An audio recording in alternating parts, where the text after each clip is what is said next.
We are many. A whole lot of persons like me are out there.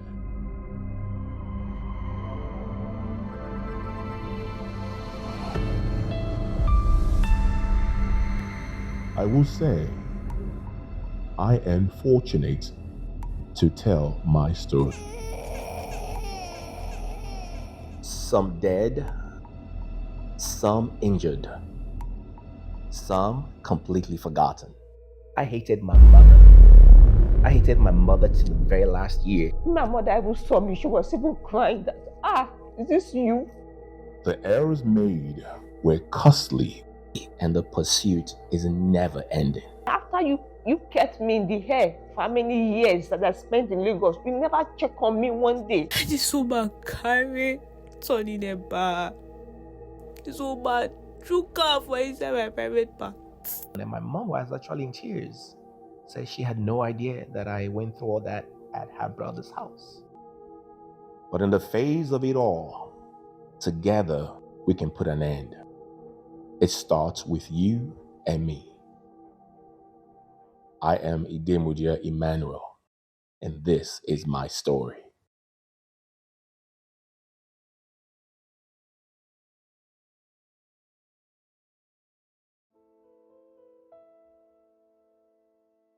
Living at grandma's house was like heaven.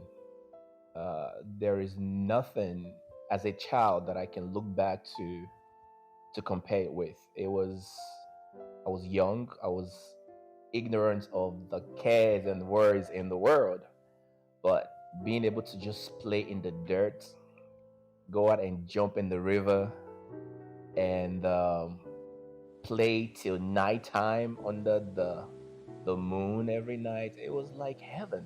Before I went to stay with my uncle's wife in Lagos, I was living with my mom and my stepfather with my junior ones. There's something came along. The man drove me and my sisters out of the house. Then we went to meet my father in Ikobai in Benin City. My father said we can't stay with him because of my stepmother. Then when I got to Benin, I was living with my uncle. I spent like a week with him in his house. Then he said because it's not at home, I can't stay at home alone. Then he took me to Lagos. That I said I should go and meet his wife in Lagos. When I got to Lagos, I thought the place was going to be nice for me, but I didn't know that it was going to be hell. I stay with my parents before they carry me go stay with my auntie and her husband.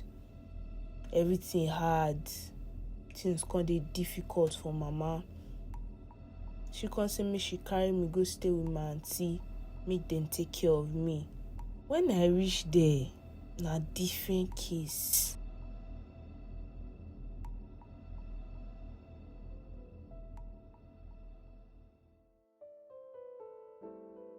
On this quest, with the intent to change the narratives, we must make conscious efforts to evaluate the numerous questions and circumstantial factors that lead to children being given away to abusive handlers.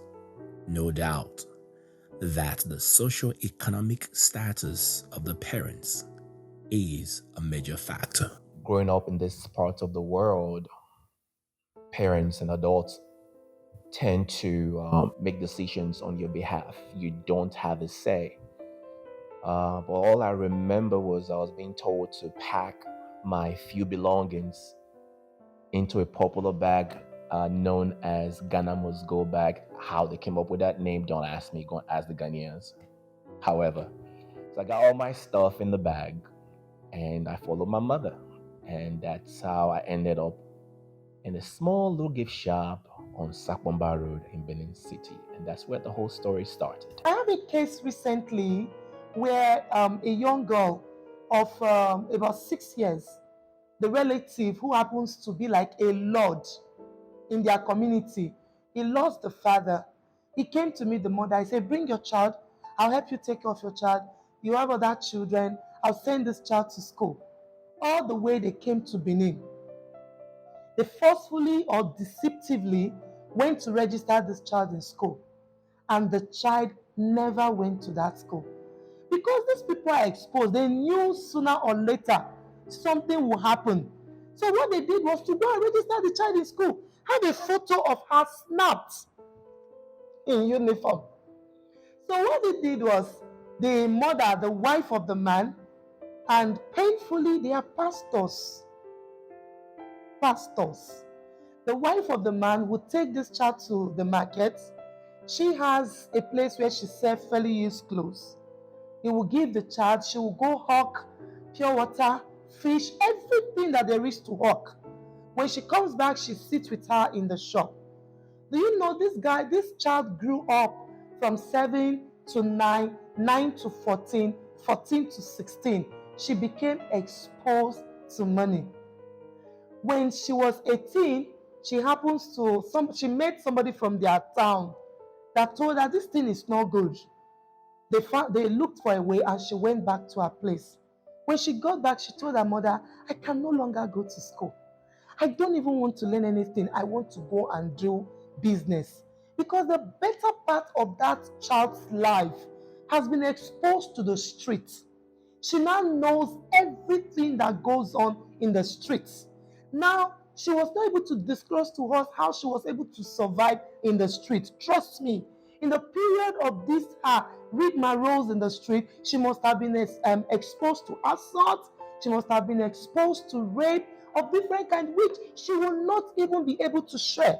Because when she goes to share, these people lack understanding. Instead of wanting to seek justice for this child, you discover that they will be blaming her. The one wey pay me pass for inside everything wey happen.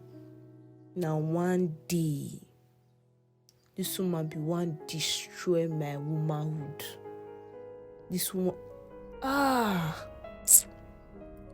get one day like that. Work too plenty. As I just finish clothes, I say, okay, may I just rest for like 2 minutes before I wash plates. Because I know say if you pass that 2 minutes, until you come out, she go they beat me, they shout. As I say, may I rest, now just my house. You go straight to kitchen. She say, why I never wash plates? Why I never wash plates? She just a shout, a quarrel. I tell this woman, say, Mama, I just finished clothes. I say, may I rest small. Make before I wash plate. This woman no hear am. This woman, she say, She say I don't tire abi. No, it's this woman talk. She say, na because say I don't dey sleep with man for her side. That make me tire. When she says this one, I love it talk. You know what she do? This woman drag my hand. Inside, she dey beat me. This woman, before you know what dey happen, this woman just spread my leg. She say, this private parts, why they use, they sleep with man. Say she go destroy her for me. This woman carry turn in a bar. This woman took her for inside my private parts. Hey. Well, looking back to that day, it was a dreadful day. It was a day that I cried myself to sleep because first and foremost, I was in a very strange environment. I've never been to that house before. So psychologically, I felt like I may have done something wrong for my mother to pull me away from my siblings and the fun I was having at grandma's and hand me over to his brother. Now, when they had the conversation at the little gift shop, I wasn't part of that conversations. Another norm that happens when adults come together to decide on behalf of the children.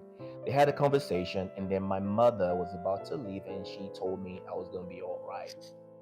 And I sat in front of that little store, wondering, what have I done?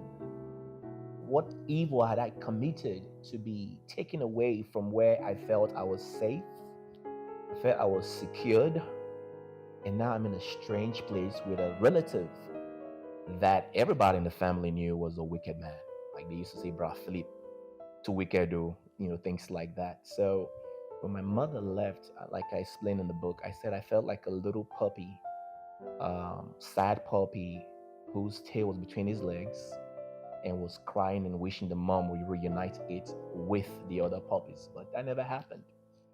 And that experience shaped the heart in such a way that it developed resentment for my mother, and I couldn't understand why. There was a day I asked her that I wanted to buy drugs.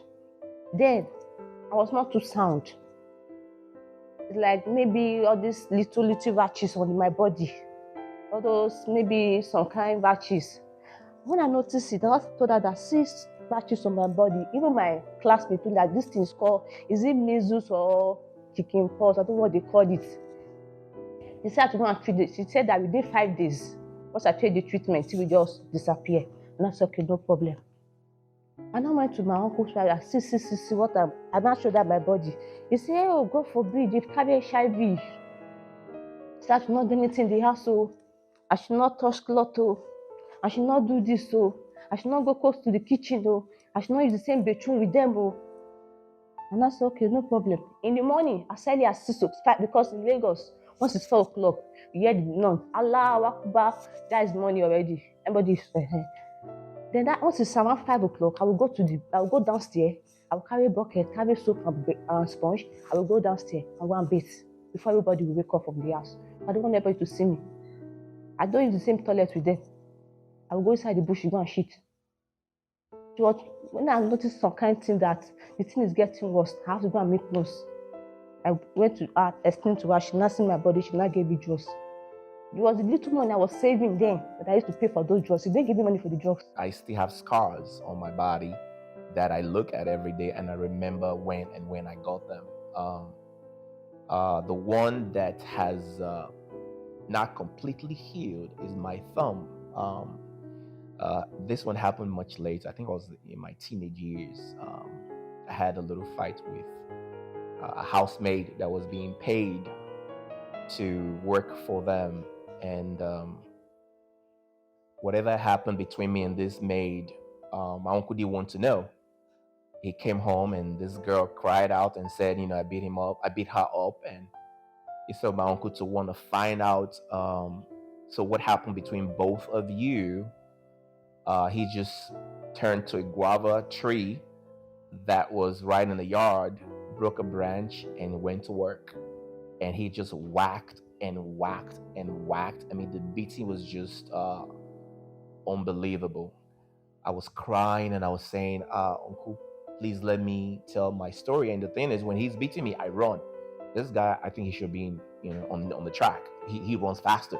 No matter how fast I go, he's like right there with me. And on he went. And there was one swing he made that was coming to my eyes, and I raised my hand up to try to block it, and that landed on this thumb, and that thing just went limp. And I told him, I said, Uncle, you broke my hand. And he said, I'll break it and I'll send you to the hospital. He gave me money to go to the hospital, but he didn't go with me. But that was a memorable one. It never hit right. If you can zoom into my thumb, you can see that one of them is kind of concave in shape, and the other one is like a sharp edge. The doctors at Fate Medic Plus put a cast on it and expect it to hit right, but it never hit right. And today, if I try to play musical instrument, I have difficulties playing them because I like saxophone, and anytime I try to play saxophone, it becomes a problem for me. But yeah, that's one of the lingering pain that I will never forget. Clouded by such seated pain, sometimes causes us to grope in the dark dungeons of our minds. We could feel helpless, abandoned, hopeless, or we could find ourselves seeking revenge or finding ways to clear our names.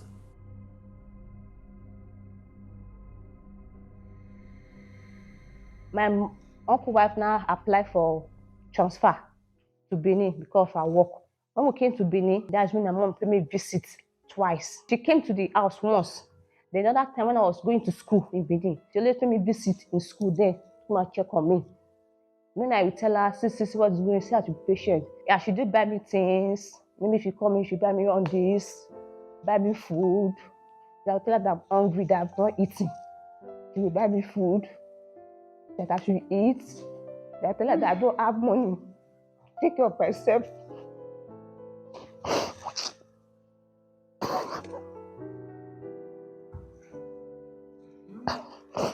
When she come in, she will buy me sanitary pad. Because my uncle, I don't know, I'm even using sanitary pad to pad myself.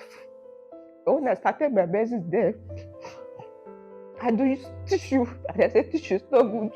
They was not using pieces. There. Then my mom is coming, she will buy me sanitary pad. My mom came to visit several times. Because I know my mom eventually moved out of town, was living in another state. But there was one time she came to visit that I will never forget. She came with her then husband. The man has passed now. And when she came, I cried and begged her to please take me away from here. Please. Because as far as she was concerned, her brother was taking good care of me. And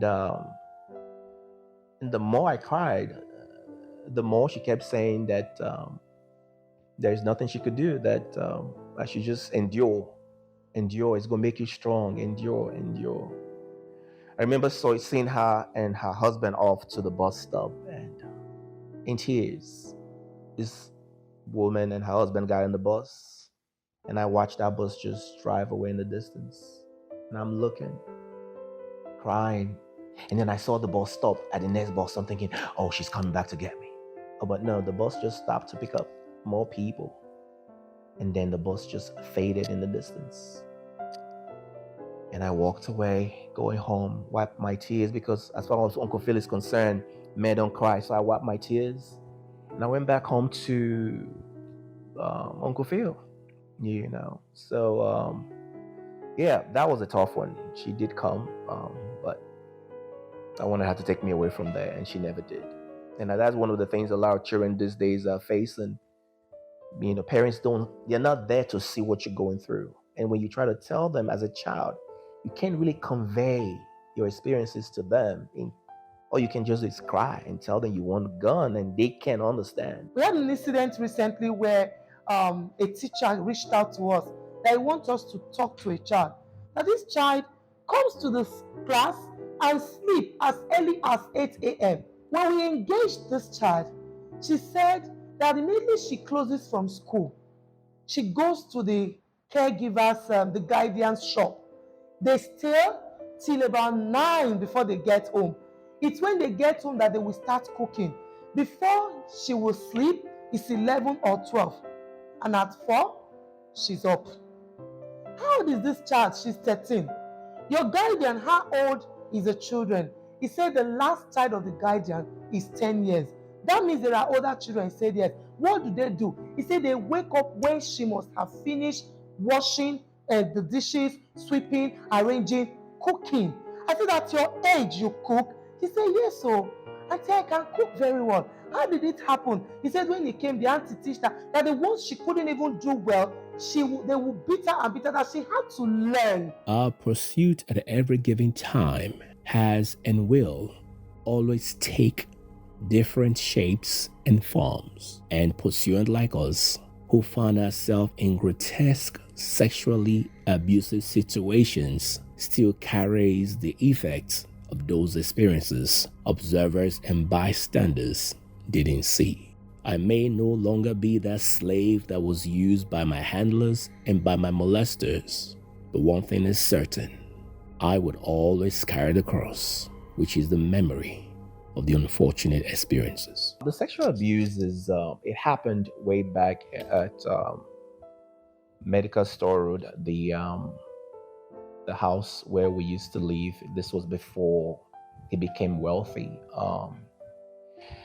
It happened at a man's, like I explained in my book, at his chemist. He had a chemist where he sold provisions, snacks. And one of the things that took me to that store often was this biscuit. I don't know if they still make it. It's called Nasco biscuit, Nasco malted biscuit. I used to love that biscuit. And any little money I get, I'll go there and buy these biscuits. And then I learned that he made pastries, popularly known as sausage. And I was now trading biscuit for sausages. And this man apparently he's an older man. He was bald. I can still see his face as I'm talking about him now. So probably in his 30s then, maybe. And I'll come, want to buy the pastries. And after a while, he wasn't taking money from me anymore. Or he would tell me that he'll give it to me for free, but just wait till all the other customers are gone.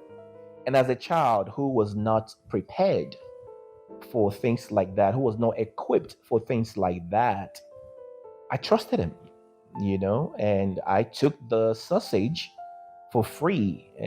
But before I knew what was happening, this man had other intentions, pulling my pants down and sexually penetrating me in the store.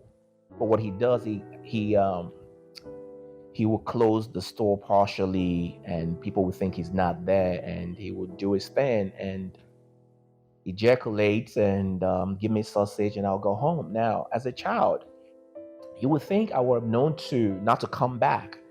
But the kind of conversations people like this have with children is, look, you don't tell nobody. You most likely will not get this free sausage again.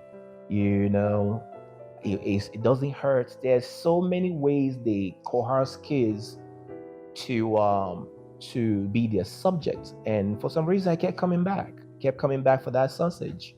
And he kept doing this over and over again.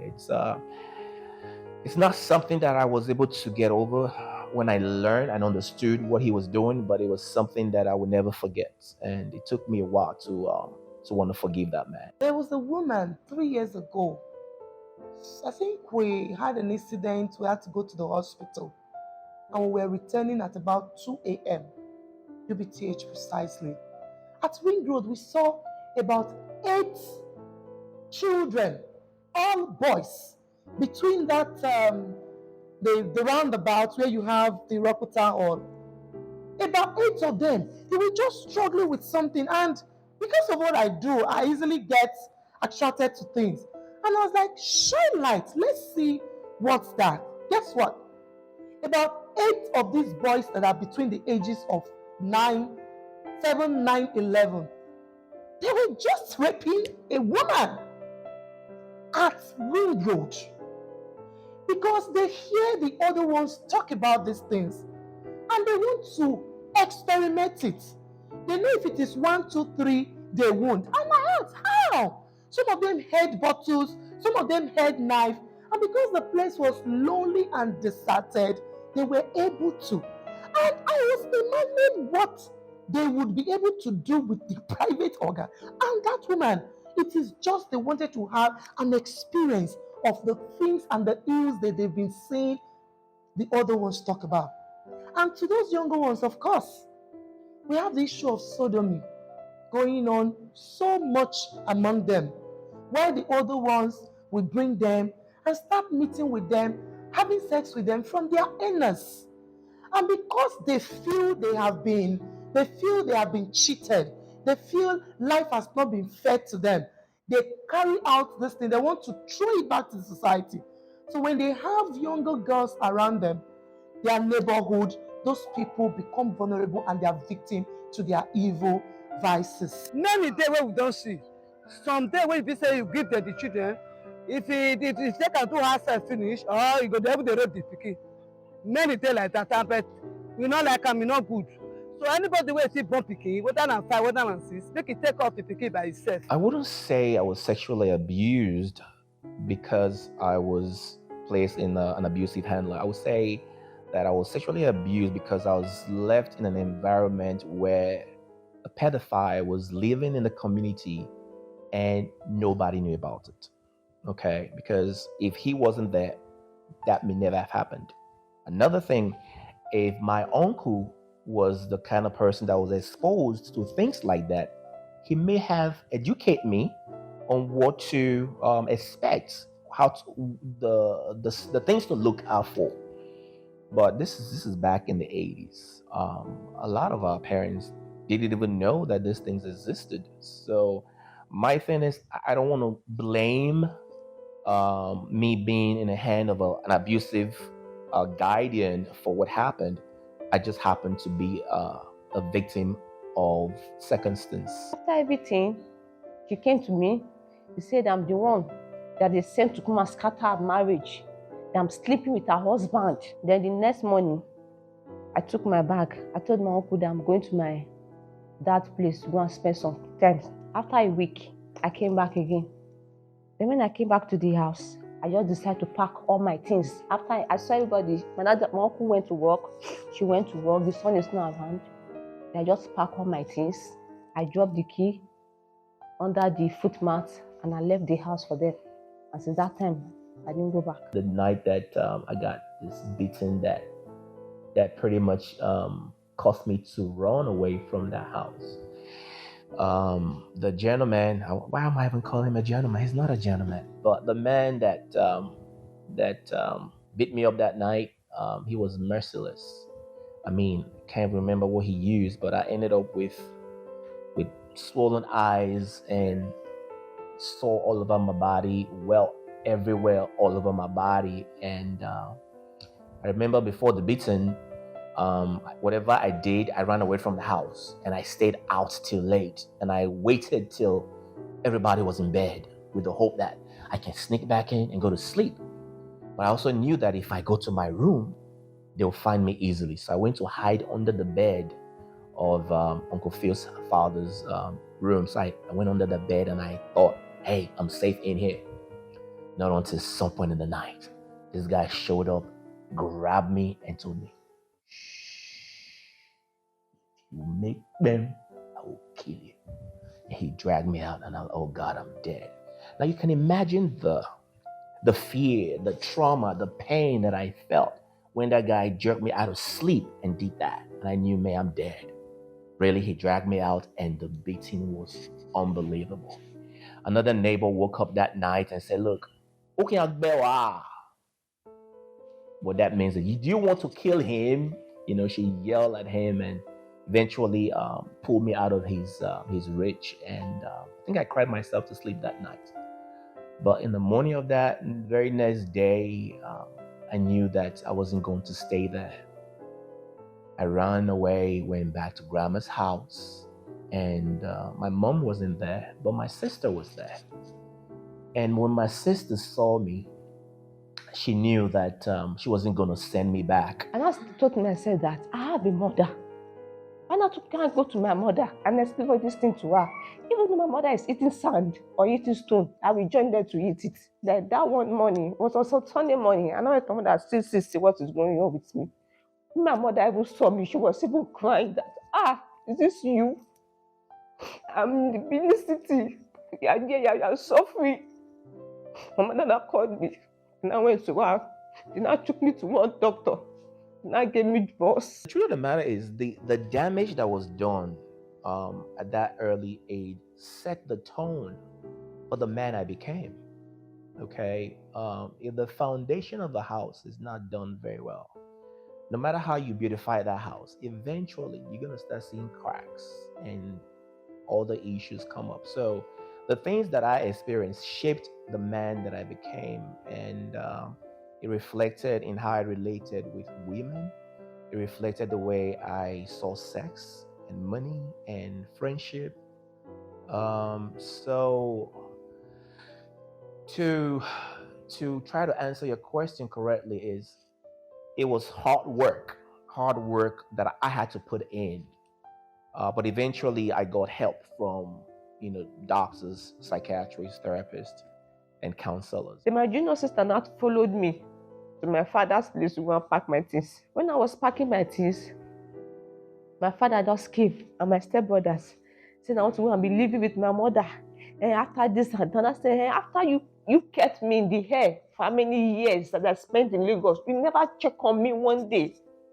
Do you even know if this girl is eating or she's not eating? Is she alive or she's not alive? You don't care one day. Mothers, they give their children out because for the life wey we dey now, money no dey, maybe dem no fit cater for their children, and the person wey be say dem give make e help dem cater for the children, those people dey will use their children as slaves. Maybe dem carry dem say make dem go dey hawk for dem, and which is not even good. The little one wey you get, even if na garri and kernel, break am make you and your children dey eat for house. If na groundnut, put am for water, put garri, una go chop, una go dey satisfied. I cannot imagine me giving my child out.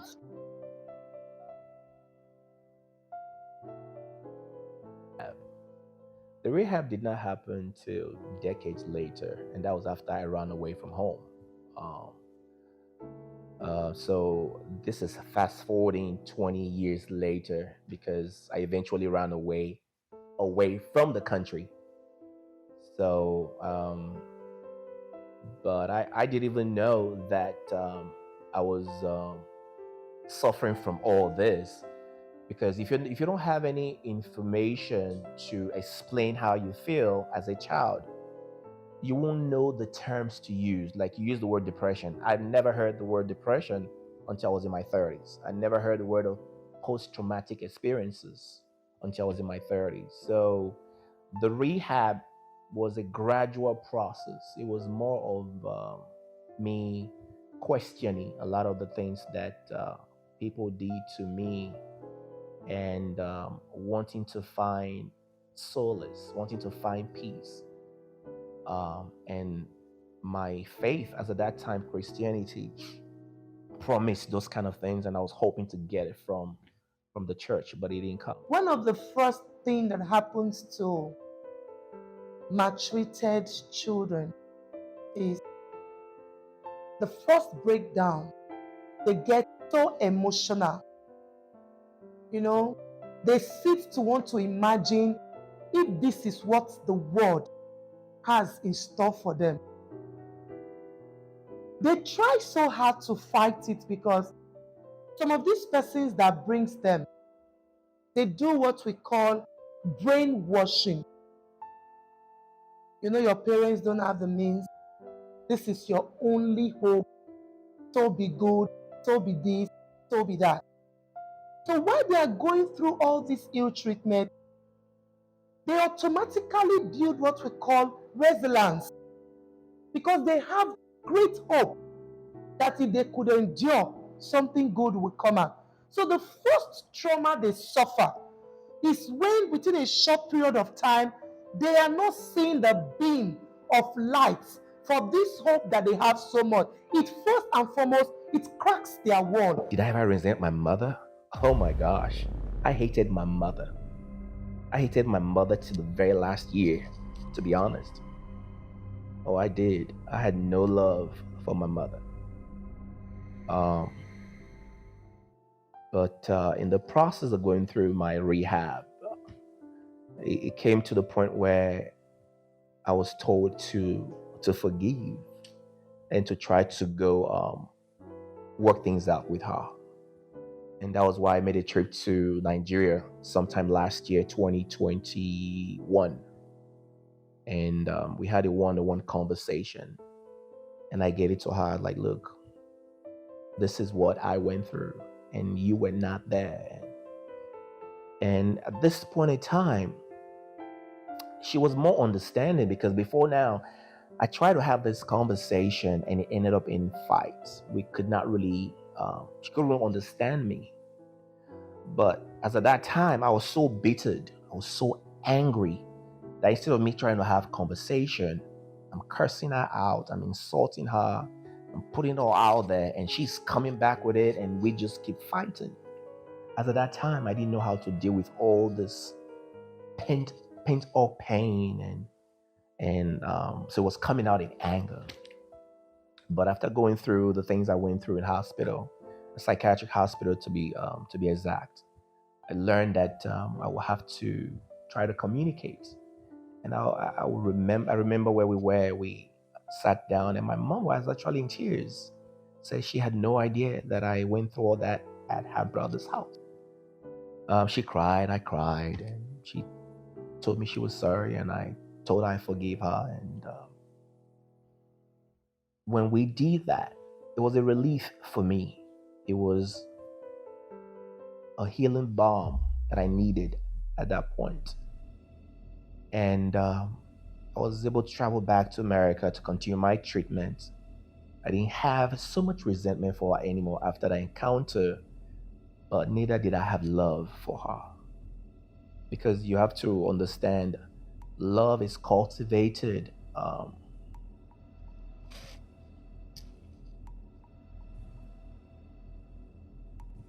I'm sorry, guys. Love is cultivated over time, and love is attachment. We are communal children, and I'm sorry, guys. The pandemic really revealed a lot of things about people globally, and I got my share of that revelation. Um, I remember working at the company I was working for back in America, and at the same time, I was having issues at home with my wife. So here was I having um, issues at work and issues at home. But these issues, they all narrow down to the foundation of the man that I became. Like, for instance, the issue I had at work was with um, a manager. And anytime a grown man, an adult, raises their voice at me, now, mind you, I'm in my 40s now. Anytime a grown man raises their voice at me, guess who I see? I see Uncle Phil. There's even one instance where I got pulled over by a police officer who, this is in America now, who also was claiming that I was, what is it called now? That I was doing speeding, where I wasn't. I saw him as a bully. Every bully I encountered, be it a white man or a black man, I saw Uncle Phil. So when the issue happened at work, it brought back all this pent up agitation that I needed help. With the issues at home with my wife, my ex-wife, and the issues I was having at work, I couldn't sleep anymore. I was having maybe an hour and a half sleep that was not restful. And during the pandemic back in the years, it was hard to get appointment with therapists or psychiatrists because a lot of people were having mental issues, and these doctors were not available. And those that were available weren't taking patients; they were doing virtual. So here I am having all this mental breakdown and needed help. I eventually found one that saw me in person, and in the course of talking to this one, I confided in this psychiatrist doctor that I was looking to buy myself a gun.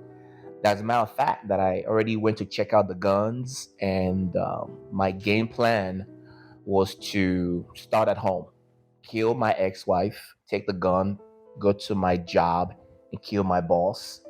I premeditated it, and I told myself, by the time I kill my boss, they're gonna call the police. The police are gonna come. We're gonna have a shootout, and then they're gonna kill me. I'm gonna die like a hero. Now, who would think like that? A demented young man. Mentally, you discover that these children will suffer depression, and the original beauty that God has created will diminish. So I already premeditated what I was going to do, because I didn't see any reason to want to leave anymore.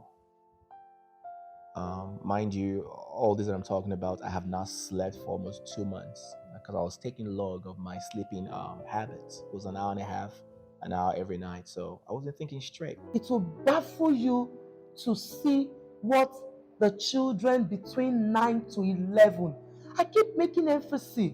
This year, the UNODC, when we did everything, when they targeted those that are high in drugs, it was still the same that age. because they are innocent. They can easily be cajoled. They can easily be deceived. And when somebody sees them like that, why are you sleeping? He said, don't worry, I will give you something that will cool you when you have been maltreated. And they will give it to them. They will pocket it. They will go home. When they've done everything, they go in, they get exposed to drug usage. And before you know what is happening, they become addicts at such a tender stage. For those that are not even addicts, they become bullies. You know, that complex is either you're being having the complex that suppresses or the one that wants to override people. They become bullies because when they go out, they look for people to pass their frustration upon. So psychologically, they just have this shift and they react. They become aggressive. She told me that when I leave our office, I need to go to the psychiatric hospital. It's called Talker's Pavilion in Richmond, Virginia. She told me that they had a 3-day program, an outpatient program, where they will give me medications for my depression, my anxiety, and for the sleeplessness, that they will take care of me. Well, before I got there, she already called the hospital. And when I got there, just a few questions they asked me, they could tell, okay, this guy is time bomb. They stripped me naked, took everything from me, my phone, my clothes, and put a scrub on me and pretty much locked me up in the hospital. Like, you're not leaving here today. And I got checked in. I was in that hospital for 7 days. 7 days. But before the 7th day came around, I was better.